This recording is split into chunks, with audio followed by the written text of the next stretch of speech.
Welcome to the Creative Penn podcast. I'm Joanna Penn, thriller author and creative entrepreneur, bringing you interviews, inspiration and information on writing craft and creative business.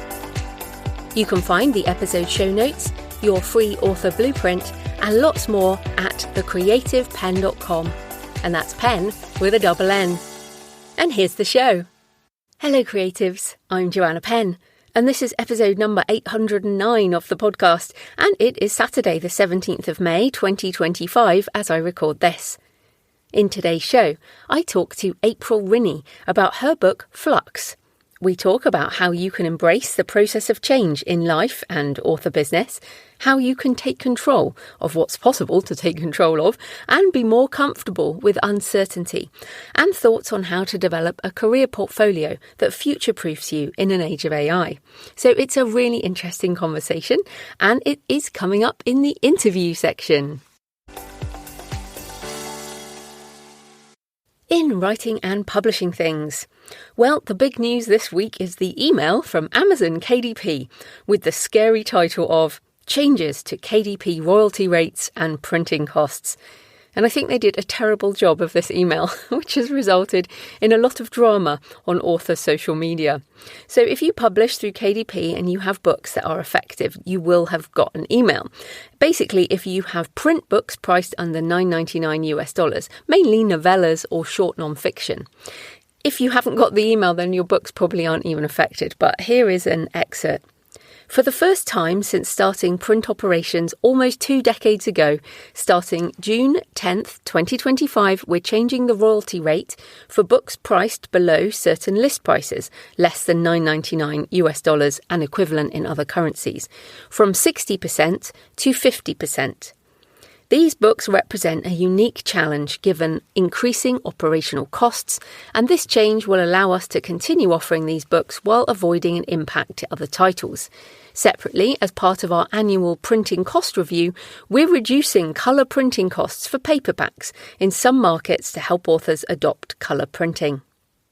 So They buried the positive thing there, which is costs are coming down if you do colour. So children's books and comic authors, and there's lots of people who are going to be really happy with that email. But they led with this reduction, changes in royalty rates, but it's a very tiny group of products, and they changed essentially the royalty rate on things like KU every single month, and there isn't this outcry. So yeah, I've been kind of surprised at how much drama there's been over this. But I logged into KDP, so I got the email, I logged into KDP and was able to download a list of my affected books and which stores need to be changed, or just to tell me that this is changing. So Tomb of Relics, which is a novella, will be affected on every single store. And Catacomb is actually only affected on Amazon DE, the German store. So I'm going to change that price for Catacomb because obviously it's just the exchange rate and it's not a super long book, but it's still a book. Tomb of Relics is a novella. I'm just going to leave that price as is and accept the change. So yeah, I mean, I still get 50% royalty. Many traditional publishing contracts are 10% or 20%. So this is still very good. Or, of course, you can put your prices up if you want to. Now, this represents completely normal business practice as far as I can see. And there wasn't such an outcry when Ingram Spark changed their terms, so we had to make the discounting higher, which I think had a much bigger impact. I will still make more money from print on Amazon than I do on Ingram Spark in general. But here's the thing. If you're angry about this or think it's unfair, or I've seen some people saying, oh, this is Amazon trying to make more profits and price gouging for the shareholders and stuff. I'm like, seriously? There's some much bigger levers they can pull to do that. But yes, do your research. What are your options? If you're super mad about this, or just the lack of control, and I think that's probably more what it is, and that's partly what I'm talking about with April in the interview today, if things are out of your control, you get unhappy about stuff. So take control. This might be the catalyst for authors who specialise in shorter books to finally build the Shopify store or WooCommerce or whatever. Obviously, it doesn't have to be Shopify, but the direct-to-reader store that you've been thinking about for ages. Maybe this is the catalyst. We are indie authors. We are in charge of our author careers. We have all the tools available now to run our own bookstore, to make our own Amazon. So empower yourself, do your research, get on, take action if you are mad about it. Also, just to say the second half of the email, reducing print costs on colour books. So all regular and large trim size paperbacks printed in standard colour and purchased from Amazon.com are reduced. And then all the other stores, regular and large trim paperbacks printed in premium colour and purchased on the British and European stores. So yes, children's book authors, non-fiction books with colour like recipe books, crafting books, comics, graphic novels. I presume you're all happy with the change. Okay, that is my rant over for today. Also, Draft Digital have released a really useful article, the pre-launch checklist. And it goes into a whole load of tasks you might need to do at different stages of your book launch.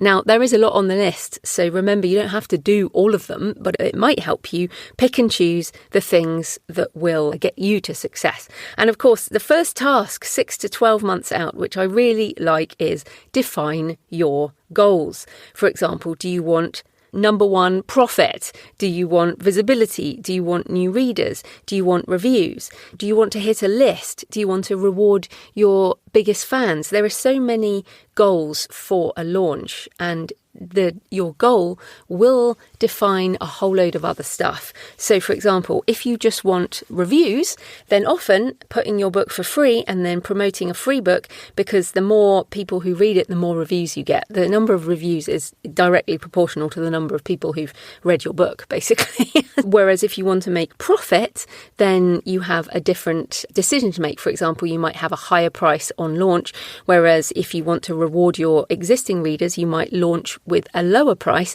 for the first week and then put it up later. So that very first task, what are your goals for your launch, is so important, because then it will drive everything else you do.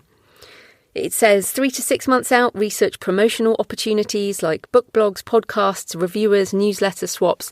And this is a good tip as well, 3 to 6 months out. I get so many pitches. I get a lot of pitches every single day from authors and PR, a lot of traditional media PR now, traditional publishers, who are actually the worst, I think, at pitching for podcasts. They just send like a press release. It's just ridiculous. It's like, here's another book. Okay, that means nothing to me.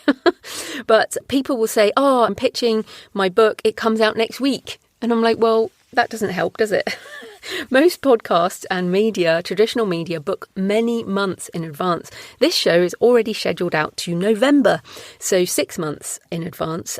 So it's really important to do your research about the podcasts and blogs and media that you want to pitch, and do that 3 to 6 months in advance.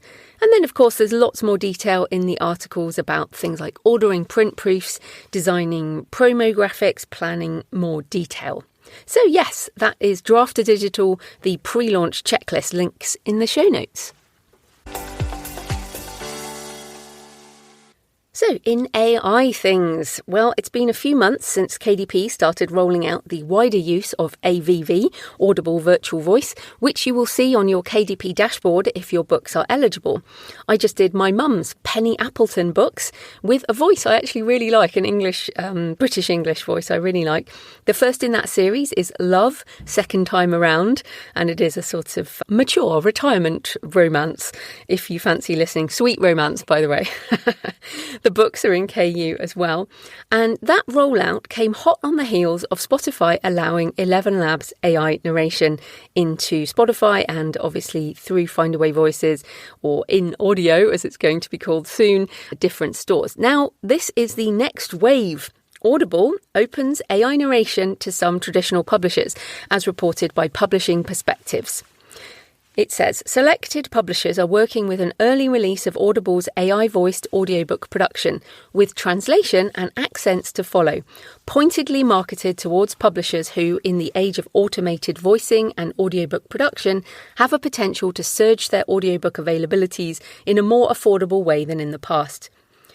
The company CEO says Audible believes that AI represents a momentous opportunity to expand the availability of audiobooks with the vision of offering customers every book in every language alongside our continued investments in premium original content. So I think this is the real point here. It's every book in every language alongside premium original content. And that's certainly how I'm doing it. So I just mentioned there my mum's Penny Appleton books.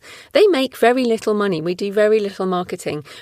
So I was never going to pay for human narration for those books. But we've now put up all of her 5 books with audio versions. So we'll see. But that to me is really good for accessibility, let alone anything else. But that's one example. I've mentioned Death Valley is using my voice clone, which will be out on Spotify and other places in June.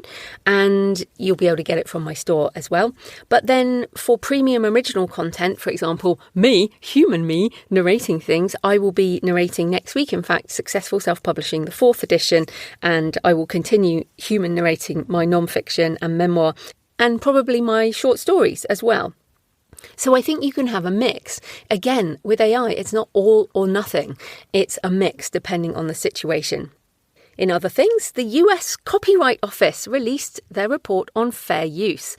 Now, again, I've seen people saying, oh, well, this is it. This is the end of generative AI. Now it's all going away. But no, it's not going away. First of all, this is only guidance. This is only the US. And I think they sit very clearly on the fence by the end, saying sometimes it's not fair use and sometimes it is. I'll link in the show notes, but it's at copyright.gov/AI. There's all their reports coming out there. They've said various uses of copyrighted works in AI training are likely to be transformative. So some of these things are transformative, which means they can be used. But it says the extent to which they are fair, however, will depend on what works were used, from what source, for what purpose, and with what controls on the outputs, all of which can affect the market.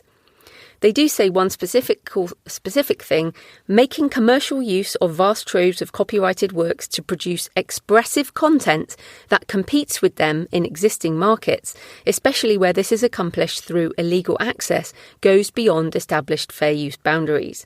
But it also says, for those uses that may not qualify as fair, practical solutions are critical. Licensing agreements for AI training are fast emerging. Licensing markets should continue to develop. And yes, so basically, and then also saying extended collective licensing should be considered. So how I read this, and it is a very long report, you can always download a PDF and use Google Notebook LM to help you query it and find useful bits in it. And what Notebook LM does, if you haven't used it, is it only uses that source and it brings up quotes from the source, so you know that it is actually using the right thing. But yeah, how I've read this is essentially, yes, we need more licensing. I've signed up to some of the licensing things, not that anything has happened on that. I imagine that most of the companies are going to wait for some of these legal agreements to be decided. But of course, there's lots of court cases, even if all of them end in a settlement and payouts. This will not end generative AI or everything that's happening. And do you think it will stop the Chinese models like DeepSeek, for example? So they are only a few months behind the US. So once again, as I talk about with April, the genie's not going back in the bottle. The clock cannot be rewound. And as you know, I love these tools and use them every day for all kinds of things. And I think what's really interesting here is I've always said, never, ever prompt with anyone else's name, with a designer's name, with a brand name, I don't even think you should prompt with a style, although people contest that. But basically, use the tools for things that are ethical. And I guess a lot of the discussion is around the original sin as such of the training data, which is what these legal cases are on. But that won't affect where we are going with this. So yes. Anyway, with all these things going on, I am going to do a webinar on being an AI-assisted artisan author, which is my approach to AI. I don't generate to market as such. I use it for lots and lots of different things in my life now, and well as my author business. The emphasis is on assisted. So yes, if you would like to know how to be an AI-assisted artisan author, come along and join me in June. There will be 2 sessions, one on Saturday 7th of June and one on Saturday 21st of June. So hopefully you can attend live, 11 a.m. US Eastern, 4 p.m. UK. It will be the same base material delivered twice, although of course it will vary depending on the people who come along live, because I'll change my examples and all that kind of thing. You need a ticket to attend live, but even if you can't attend live, you can get the replay if you have a ticket. I won't be selling it separately because these things literally change every week. I may run webinars later in the year or something, but you will get the recording. You'll get my prompt library. I'm going to create like a prompt library as well as the slides. So you can find that at thecreativepenn.com/live, LIVE. And I'll be going through lots of things around attitudes to AI, ethical usage, copyright, legalities, what it can and can't do, and how to prompt, how to work with the tools.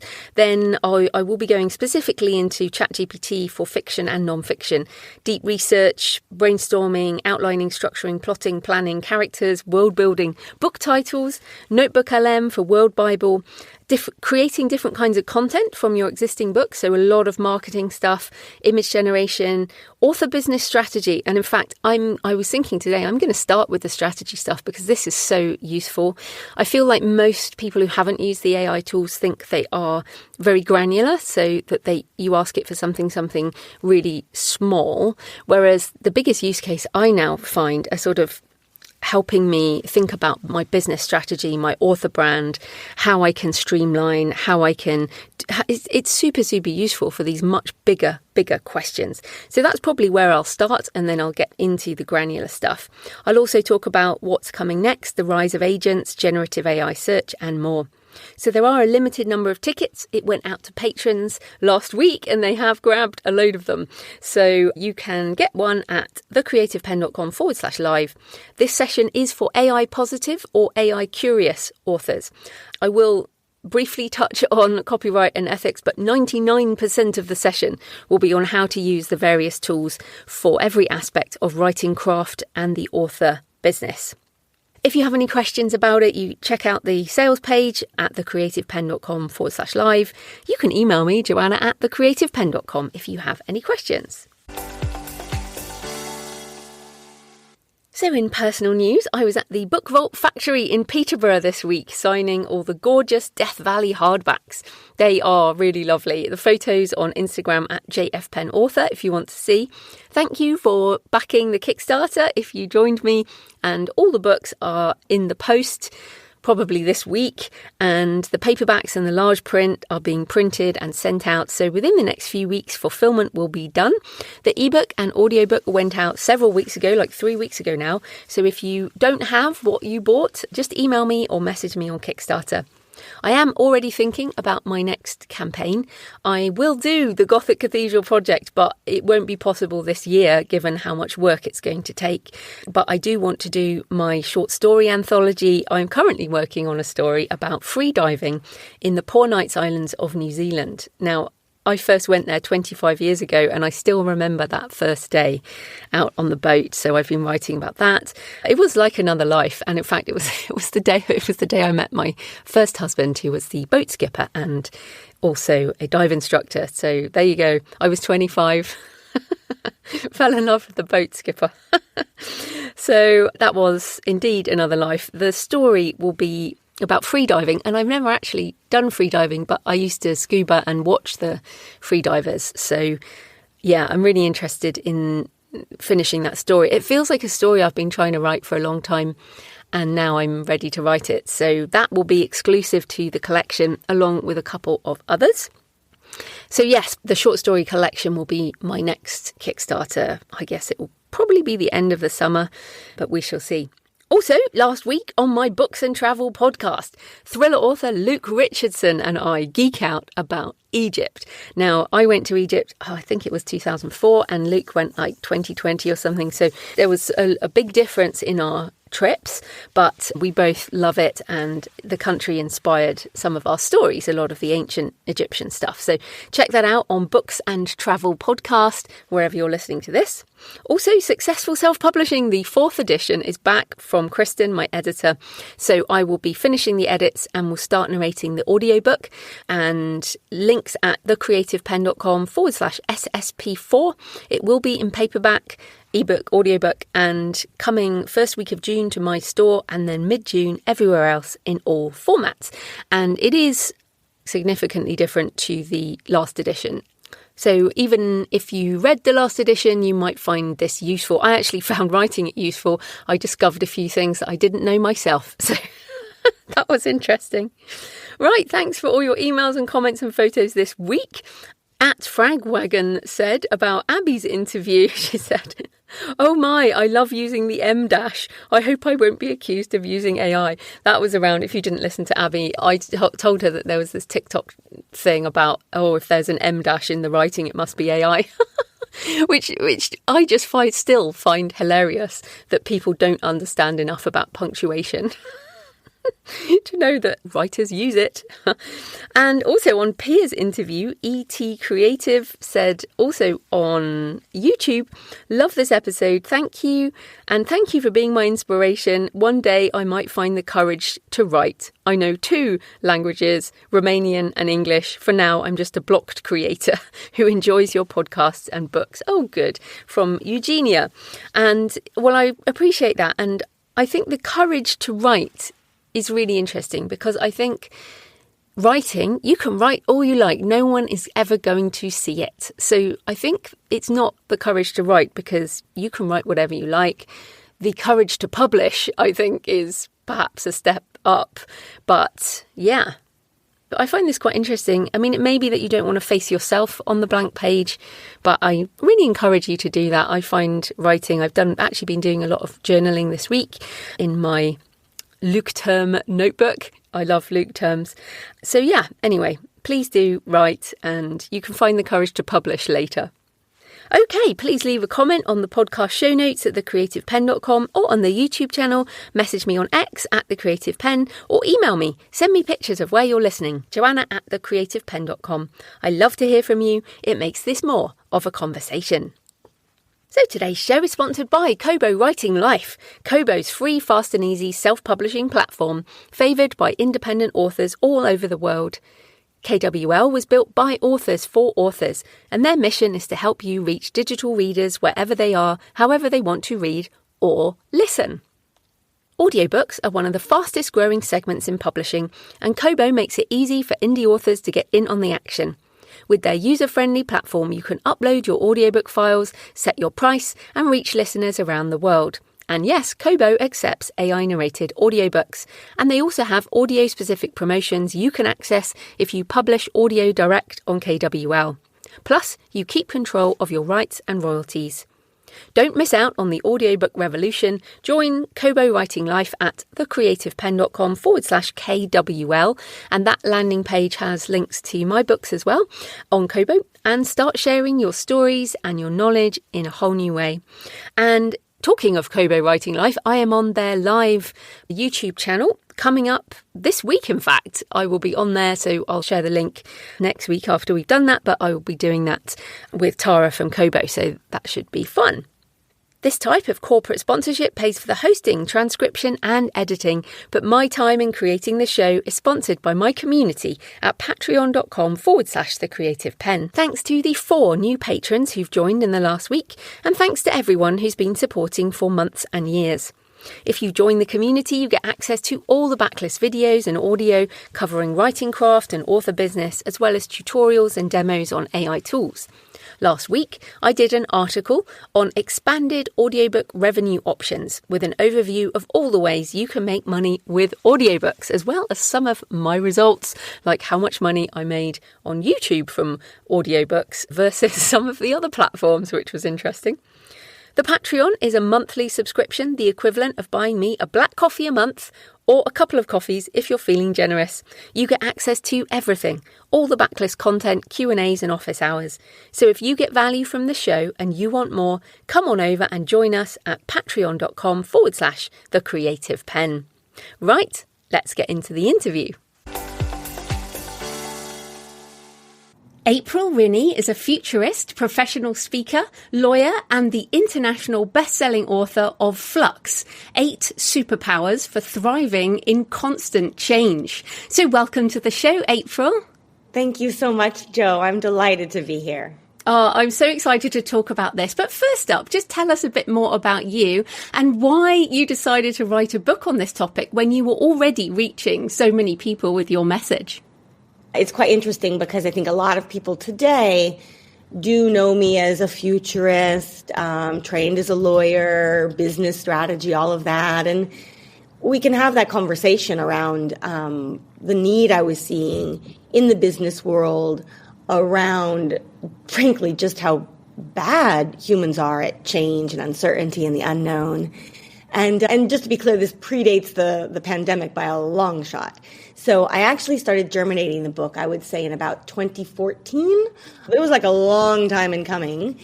And the thesis continued to grow and deepen. Obviously, when the pandemic hit, people are like, oh, flux. Yes, world is in flux. I don't know what to do.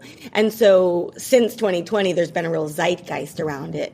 But for me, it goes much, much, much deeper and much further back in history. And so one piece is just in the business world and the work I was doing, how fraught people's relationship with change is. Also, my entire career has been global, so I would work in different cultures with different kinds of organizations in different settings, and I noticed this is a very universal issue as well. It's not as though one place or one people is better at change or worse at change. We are all humans are really good at some kinds of changes and really not so good at others. And so there was a cultural component, and I really love getting into the cultures of change and what we can learn from one another, and the fact that everyone has something to contribute to this conversation and everyone has something to learn. So there was that piece as well, but then really the real genesis, and I realize I'm getting pretty personal pretty fast, and we've just started this conversation, but I do want to kind of put it all out there. And for many years, I didn't share much of my personal story, not that I didn't want to talk about it. I was always an open book about it personally, but you have those filters between who am I professionally and who am I personally and what parts of me do I show to what people and all of that. And the fact is that my real interest in what do you do when you don't know what to do and what do you do when your entire world is thrown in flux is deeply, deeply personal. And so if I think like, how did I get into writing a book? This goes back more than 25 years. And my first really big experience with change and uncertainty happened when I was 20 and I was at university, and I got the phone call that no one ever wants to get or expects to get, which was that both of my parents had died in a car crash. And, you might imagine, there's my world totally flipped upside down. And I was actually overseas. I was in the UK when I got this phone call. And so, everything changed and everything was uncertain. My family, my sense of self, my support system, my ideas about my career. 20 is a very interesting age. I was old enough to know how to care for myself day to day at university and whatnot, but really had no clue what my greater connection was to the world, if you will. So I put all of that out there because had you asked me when I was 20, would I write a book about change and uncertainty? I would have said, of course not. I just need to survive. It wasn't something that I was conscious of at the time, but it was absolutely where this journey began and where the process to ultimately write this book and the research I did and the perspective I have and not just what I can contribute to the book, but the kinds of people and situations and changes that I can really relate to and hold space for and guide conversations around. That part, yes, the business part is important, the leadership, all of that. This personal piece is really deeply important to me as well. And I love the ways in which Flux can reach a range of people in a range of different situations. I love that. And I think this is so important. Like, as writers, there'll be people listening who write nonfiction, and bringing this personal aspect into nonfiction is so important. Like, ChatGPT can write a book on change, but no one can write your book on change and flux. And then your personal experience, I mean, obviously terrible and awful situation, but you have grown from that and help people every day. But I did want to ask specifically here, because the word flux, and you talk about we need to learn how to flux in a world in flux, and you use it kind of as a verb as well.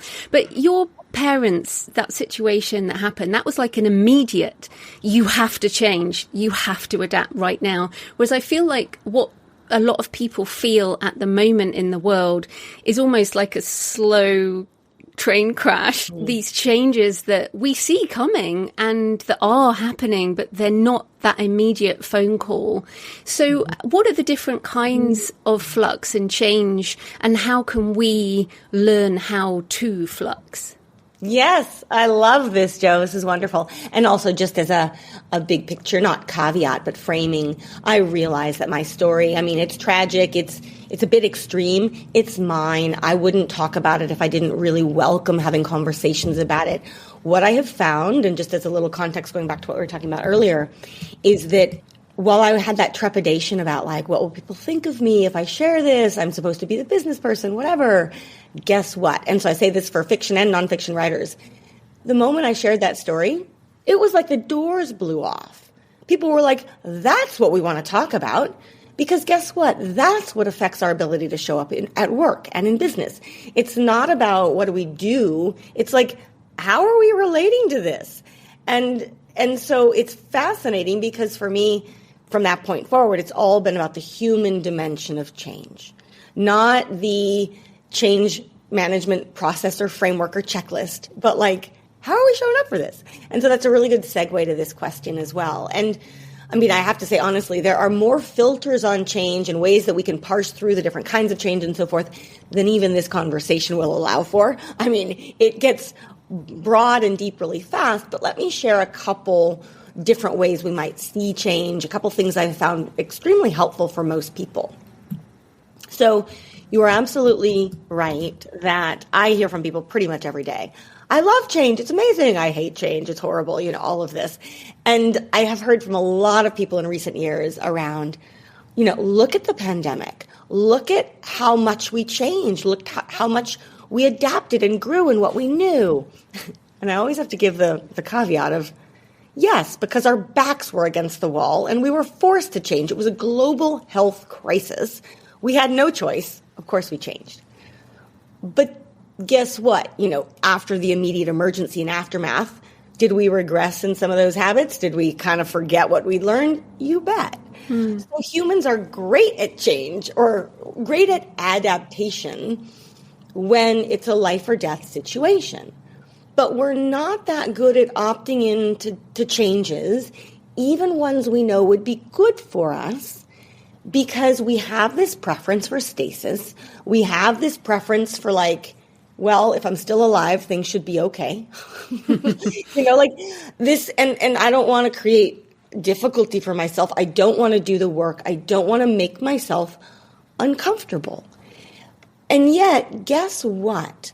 In times of, and I'm not going to call it peace, I'm not going to call it stasis, but as you described, when we can see change out on the horizon, we know things are coming, and we still have the opportunity to make a choice as to whether and how we show up for it better, that is the best time of all to do the work that my research and, Flux focuses on. The pain comes when we don't do it and we wait for that train crash to happen, and then we're like, oh no. And not just more painful and more fraught, but we actually have fewer choices. And so, very big picture, I just kind of want to put this framing out there because it relates not just to, day-to-day change. I know we'll talk a little bit about AI. It relates to all kinds of changes, right? But this idea that, and I realize I'm speaking in kind of generalizations, and so I apologize for that, to give kind of a caveat, but just observations and patterns I see around the world, across demographics. It's not unique to one person or one place. But there is this sense that for a lot of people that the world we thought if we followed the rules and did X, Y, and Z, that the world would look in a certain way. Whether that's with your career, whether that's technology, whether that's relationships, happiness, satisfaction, whatever. And a lot of people are waking up and looking around and saying, the world that I was raised to believe I would inhabit looks very different than the world as it is today. And I don't like that. I'm angry about that. That's not fair. And you kind of have to have this conversation and say, none of this was ever promised to us. And yes, there are all kinds of things that we were led to believe we control that we actually don't. No single human controls, no single event controls. And yet, at the very same time, there were a lot of things we were led to believe we don't control that we actually do.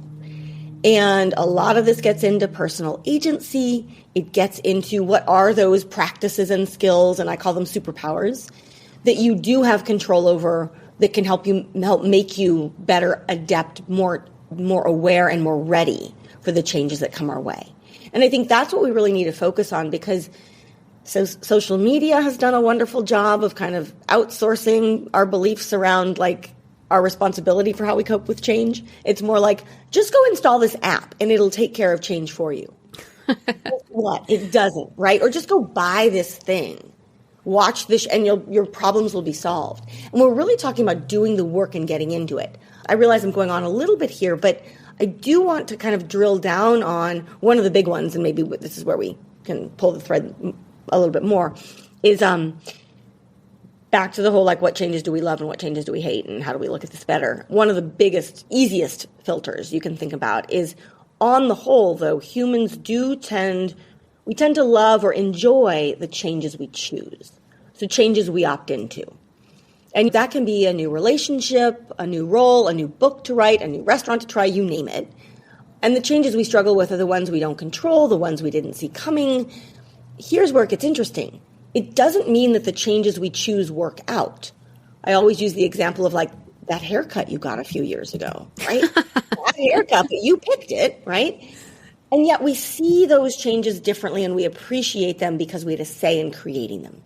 So I think that's one place we could just start. You start pulling on that, and I think we see that, again, with career choices. We see that with new technologies. We see that with all kinds of disruption. And for people to just pay attention to, like, is there a pattern in how they feel around the changes that they do and don't control? Yeah, that's great. And it's interesting. So you really mentioned their choice and control. Mm-hmm. And you also mentioned AI. So we're going to have to talk about that, because this is one of the biggest things in the author community. And I'm sure you're seeing this in the work community, the business community, is for most people, they feel like there is no choice and there is no control, that these technologies are doing things that impinge, let's say, or, feel like they're coming for something that we thought was sacred and human only. And this is difficult, right? But one of the things that I loved in the book is you say we can radically reshape our relationship to uncertainty. And that you have this chapter on getting lost rather than knowing exactly what's going to happen. So maybe you could speak to that, because we cannot necessarily choose and we cannot control. So how do we reshape this? Yes, I love this. And it's get lost. They're actually, I'm already coming up on like at least 3 of the 8 we could talk about here. Some of it around humanity, some around technology. There's like all sorts of really, this question, how you framed it, is just really rich and robust. So thank you for that. So the book, and in particular the introduction, this concept of a flux mindset, that I really am trying to open a new series of conversations around how we show up for change, how we relate to change, how we obviously manage change and what we do about it. But that, as I mentioned and alluded to earlier, it's less about traditional change management and like, give me my checklist. And the implication of change management is that if something changes, I will put it into my framework, these 6 steps or checklists, whatever. And at the end, the implication is that the change will be, quote unquote, managed, done, finished, we can move on. And you look around and you go, is that really how change works? And pretty much everyone today is like, no, of course not. And so we're looking at what's the missing piece. And the missing piece is this human dimension. It is this relationship to change. So acknowledging that how you show up for change, how you feel about it, how you see it, how you see what you are and aren't in control of really matters, and we can all get better at it. And so again, back to some of the changes. There will be all kinds of changes, actually more and more and more changes. And I know this will make some people listening in not so happy, but there are more changes that we don't control ahead, not fewer. There are more sources of uncertainty, not fewer. That's not something that anyone controls. We don't know if there's more change today than in the past. There's always been change. There's always been a lot of it. You can go back, as far back in human history, there's always been change. But the awareness of how much is changing is off the charts. And that's not really how human brains are designed to digest all of that. So the fact is, there's going to be more and more and more things in the outside world that we can't control, we can't predict, we don't get to decide whether or not they come to pass. But the more that happens, the more we have to be aware and harness and leverage all of the ways that we do control how we respond and what we do and how we feel and how we think and who we reach out to and all of that. All of those things are 100% in our control. We've never needed to harness those skills more than today. And it helps kind of reshape the relative balance between those things that we do and don't control. And so AI, just as one example, what I think is really rattling people about AI, yes, obviously in a community of authors, just the AI itself is very daunting and very threatening. But more fundamentally, it's the uncertainty that AI represents. And it's the uncertainty of we just don't know. There are aspects of it that could be amazing for authors. There are aspects that could be extremely dangerous and, foreboding for authors. It's all of these things at once. And so having the conversation around what is it about AI that feels so threatening, for a lot of people, it's just the uncertainty. And so there you have to say, okay, if I can't control the fact that AI exists, what can I control in terms of how I relate to it and what I stand for and what I do and what I advocate for and how I use it or how I don't? Those are all choices we make. So there's nothing that's a foregone conclusion here unless we decide to do nothing. And I think that, too, it's kind of this risk of complacency, right? It's not that AI is going to take someone's job. It's that someone who understands how AI works and can work effectively with it might take some of what you do kind of thing, right? But I do think, and the other piece to this, there's this sense of getting lost, and just really what that superpower is about is getting comfortable in that space of not knowing. And the goal of getting lost isn't to stay lost forever.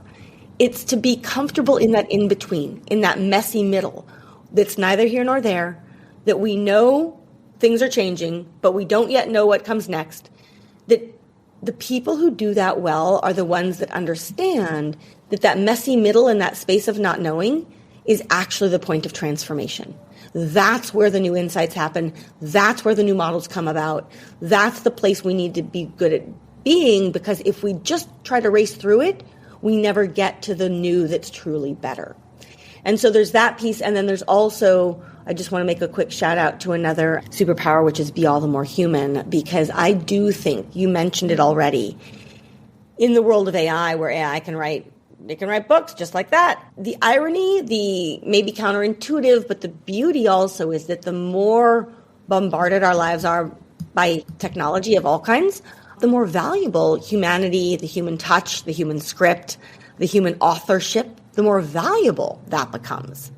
So the more boilerplate the AI, the more distinctive, the more valuable the individual human touch. So I just want to put that out there as well. Yeah, and I talk about double down on being human. And at the end of the day, it's not our ability to produce thousands of words. Like, producing words is not the point. It's the connection with another person that is the important thing. And I think that's what I try and talk about. But I want to come back to something you were talking there about, the sort of the fact that it exists, that AI exists or whatever change is going on. And I wondered, you see so many organizations and so many people who are dealing with different kinds of change. And one of the aspects I struggle with in the community are the people who just say, look, this will go away. We will go back to how things were. The OpenAI court case with the New York Times will be resolved and they'll just cancel all this stuff. It will all go.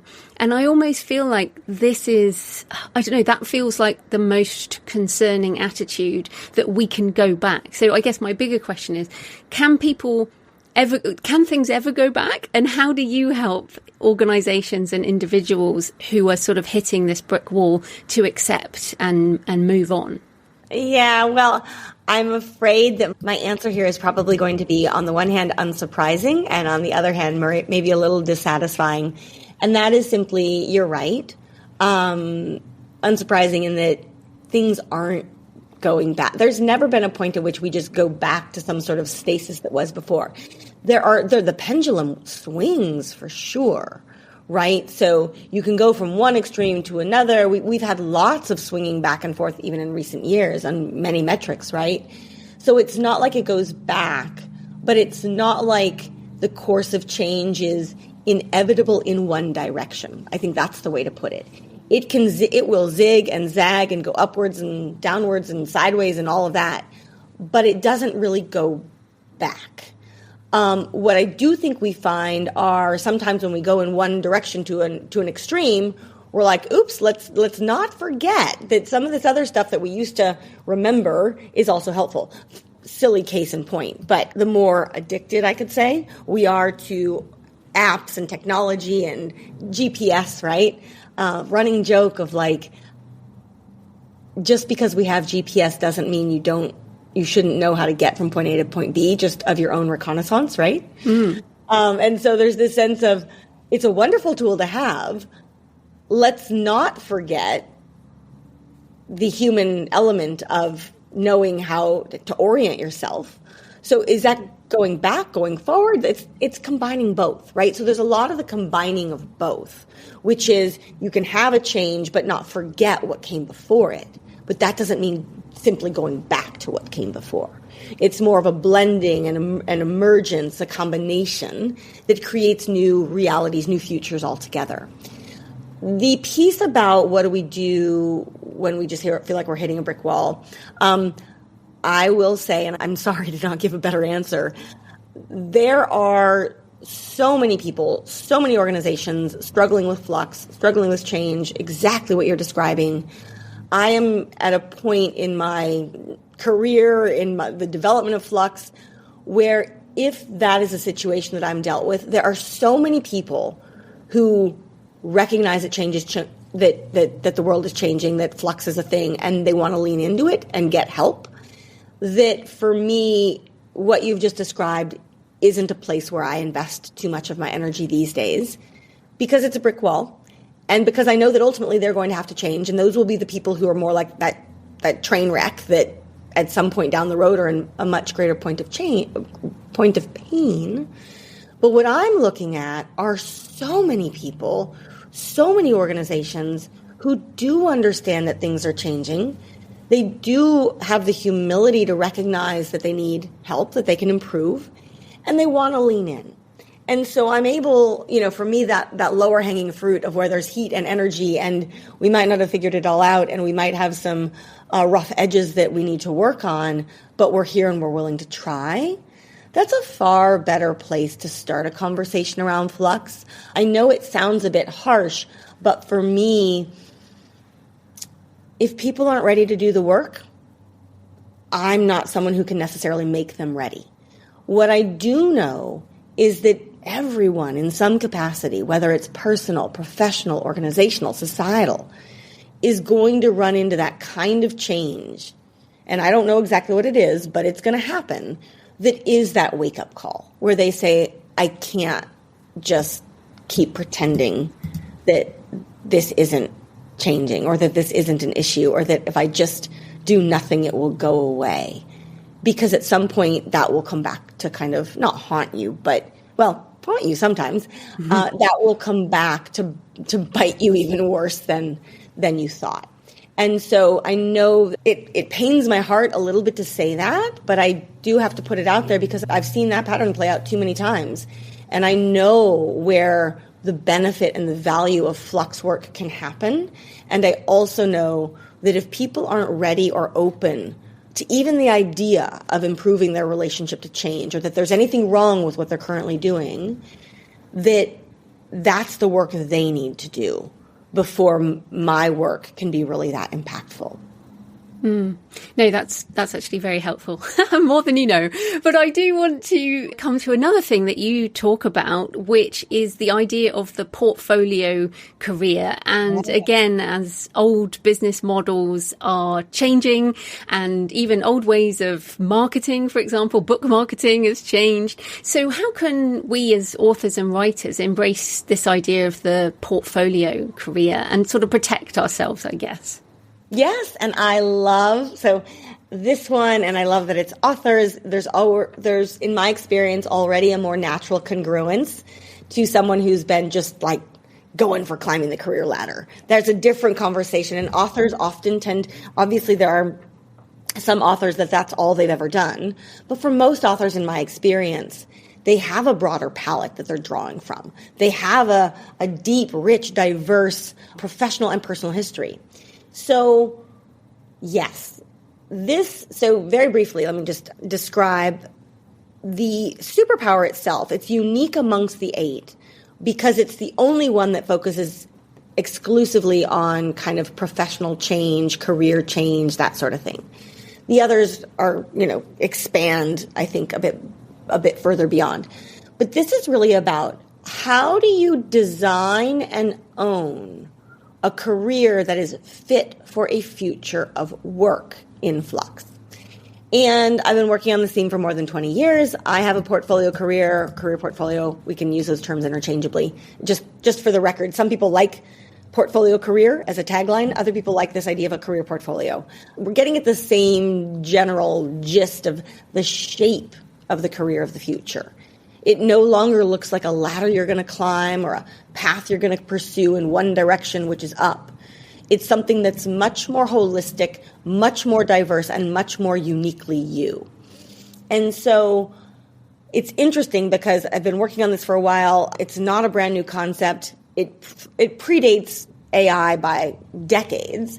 And yet what's fascinating is as AI becomes more and more present in the workplace, it's actually giving more and more fodder to this idea of the portfolio. And so what we're really getting at is when you think about the shape of our career, historically, the metaphor of a ladder is something linear, something in one direction. Do A, then B, then C, and then somehow success is at the top or at the end. That's been really lodged in our heads. That comes from the first industrial revolution, by the way. So it's only 250 years old. You might think that after 250 years, we could use an update.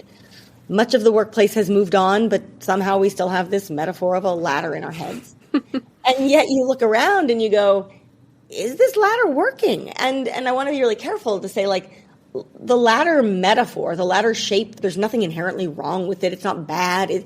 It works, but it works for fewer and fewer people.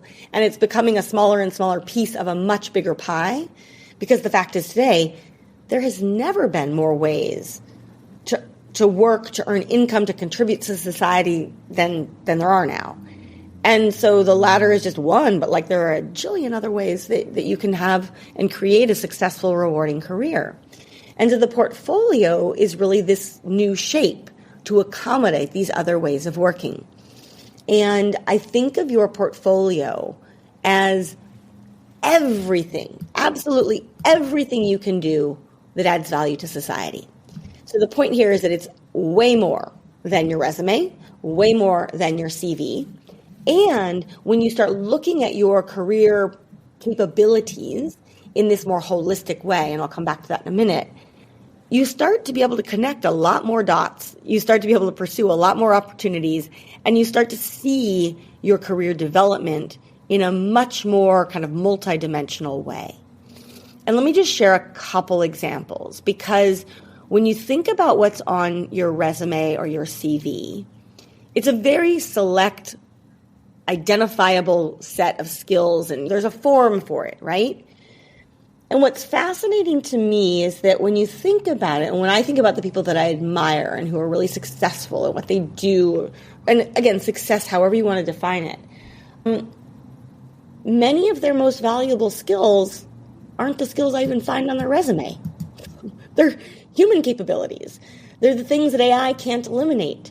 And the fact is that your resume, your CV, only contains a fraction of who you are and what you can do. And so sometimes not even the most interesting parts. And probably my favorite example is, and I'm guessing there will be at least a few parents that are tuning in, parenting skills. Okay. Parenting skills are super skills for time management, conflict negotiation, empathy, right? Parenting skills help us do so much in the world, and yet we're not supposed to put them on our CV. Like, not only that, we might get dinged for it. Why?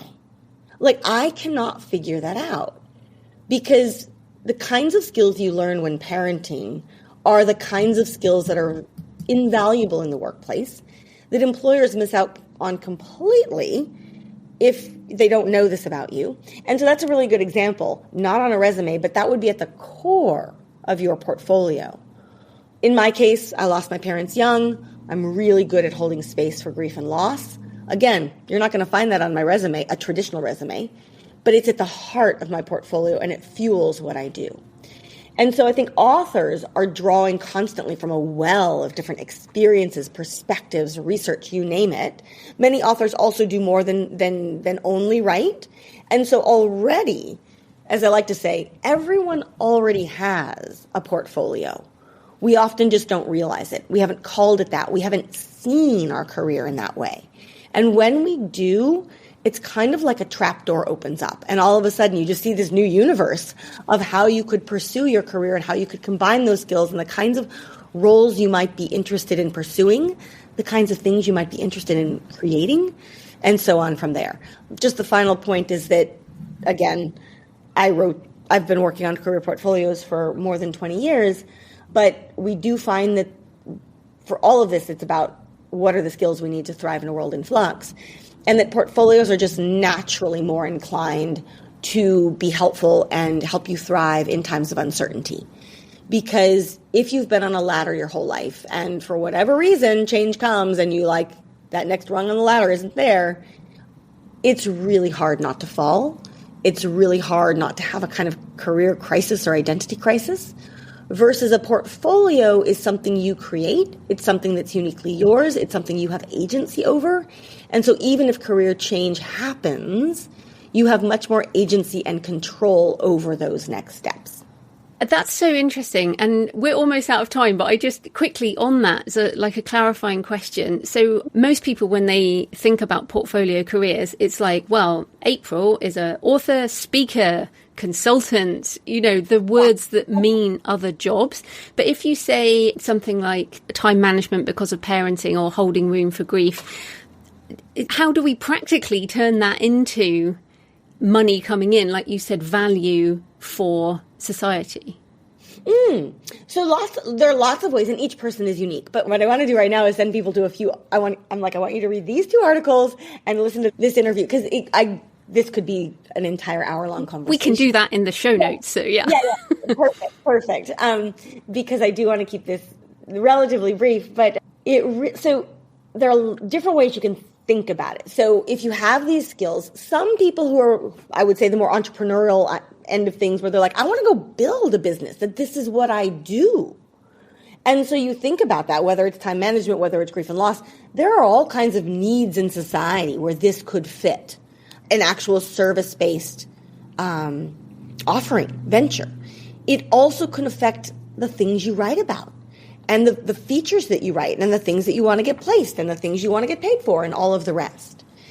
It also, though, expands if you're looking at roles within an organization. for many people, and again, if you look at their resume, maybe they're qualified in marketing or maybe they're qualified in finance and strategy. Those things are super important. But what you will find sometimes is that when you have these skills, all of a sudden you start realizing, I would be really good at a job that probably lands more, and I'm just going to say one example, in HR. It's the human dimension. It's hiring and retaining people. Organizations across the board, I will say right now, not just with portfolios, but with Flux more broadly, are realizing that many of their hiring processes are not fit for a world in flux because they're not capturing the people who are actually good at change, right? As they capture, they don't have a way to filter for someone's what I call fluxiness, their ability at navigating change well. So there are opportunities within organizations as well where you're like, I would have only thought of myself for a marketing job, but in fact, I might be really good over in this other department, this other function, because you've looked at yourself from that portfolio lens and realized you're a lot better, you're a lot more qualified to do jobs that go beyond just your resume. Now, one important piece, and again, we'll put this in the show notes, I hear from people often, they're like, well, great, I know I'm capable of more, but my resume still says I can only do X, Y, and Z. How do I change that? And there's an important connecting piece here, and it's what I call your portfolio narrative. So the fact is, you might know that you have all these skills. You might be able to draw your portfolio, cast it all out, all of that. It is up to you to connect those dots to tell your story as to why, what is on your in your portfolio that's not on your resume. How did you come to those skills, etc. And I say this because you can't expect other people to know that about you unless you share it. And when you share it, though, you have the opportunity, the agency, to put that narrative in the light that makes sense to you. And where this comes up the most is people who have had many different jobs, which one narrative could say, oh, that person looks really distracted, scattered. They're not sure what they want to do. They've done these 10 different things, right? We're not going to hire them because they look disconnected. Another same exact person, another scenario, though, is someone who looks at that person and is like, oh my gosh, this is 10 people in one. This is amazing. No person typically has this much exposure or experience. We've got to hire them straight away. The difference between those two scenarios is that person's ability to tell their narrative. And that idea of like, I did this job because I thought I was going to really enjoy it. Turned out I didn't enjoy it. But it led me over here where I learned this other skill. And then that opened this door that I didn't expect. And so at that point, and you see how that story kind of cascades and flows. Mm-hmm. But I just want to put that out there because it's an important piece of the puzzle. And when you tell people that they actually get to tell their own story, that usually makes people feel pretty encouraged as well. Brilliant. So where can people find you and your book online? Yeah, so I have two websites. One is for all things me, like what do I do and what's my story and where do I come from and that sort of thing. And that's aprilrinne.com. So April like the month, RINNE.com. And then for all things Flux, you can go to fluxmindset.com and all kinds of things there on the Flux Mindset, the superpowers. I also do have a page there with lots and lots of other, not just podcast interviews, but I've done podcasts just on career portfolios, for example, but a lot of things that I've written, articles, shorter reads, things like that, that are also easy to share with others. So those are the two places to go. Well, thanks so much for your time, April. That was great. Absolutely. My pleasure. And thank you all for being here. So I hope you found the interview with April interesting and that you can reflect on what changes might be coming that you're resisting and what might reduce pain by accepting uncertainty and change. What can you take control of and what can you let go of to make space for new opportunity? Let me know what you think of today's episode. Please leave a comment on the podcast show notes at thecreativepenn.com or on the YouTube channel, comment on X at thecreativepenn or email me, joanna@thecreativepenn.com. And remember, you can always send me pictures of where you're listening or your favourite cemetery or churchyard. Next week, I'm talking to author and game designer Dave Morris about crafting story worlds, creative control and leveraging AI tools. And if you'd like to join me for my AI-assisted artisan author webinar in June, the links are at thecreativepenn.com/live. In the meantime, happy writing, and I'll see you next time. Thanks for listening today. I hope you found it helpful. You can find the backlist episodes and show notes at thecreativepenn.com/podcast. And you can get your free author blueprint at thecreativepenn.com/blueprint. If you'd like to connect, you can find me on Facebook and X at The Creative Penn, or on Instagram and Facebook at JFPennAuthor. Happy writing, and I'll see you next time.